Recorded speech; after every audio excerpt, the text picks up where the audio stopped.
Jagoro maduong' e migao mar pur Paul Rono osingo ne jopur ni mbolea manengone ogonyore pod nitiere ka olero ni nok kata dok piny mane one kinde ma chien nokel kod kaluwore kod lweny madhi mbele piny mar Iran ka oloso e kinde pogo kothe 20,000 mag avocado gi kahawa ne riwruok mar Saga mar Ngoino Coffee Farmers Cooperative Society e ward ma Tebesonik. Rono wacho ni pok mar mbolea manengone ogonyore osechakore pacho ka ojiwo jopur mar pidho kothe go kinde ni ma koth medo chwe e gwenge mopogore opogore pacho ka ni keyo makare.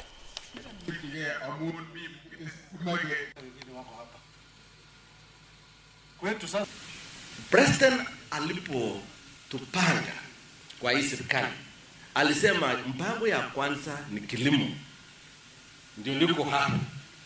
Tukasema maneno ya mbolea tuweke laini, ndio tukaweka laini. Hata saa hii ilikuwa itilafu kidogo kwa sababu ya hiyo fita yenye unasikia huko Iran na wapi, lakini meli imefika finally na iko Mombasa. Tunataka sasa kutoa hizo mbolea tupeleke kwa wakulima. So utaona we are flagging off 100,000 lorries pamoja na trains ilete hizo mbolea haraka sana, karibu 1,000,000 bags kusambazwa Kenya mzima.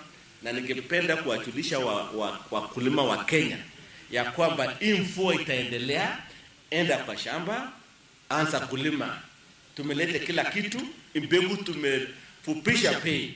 Kuna challenge ya mbolea tunahitaji, kuna challenge ya security, kuna wizi wa kahawa karibu society yetu.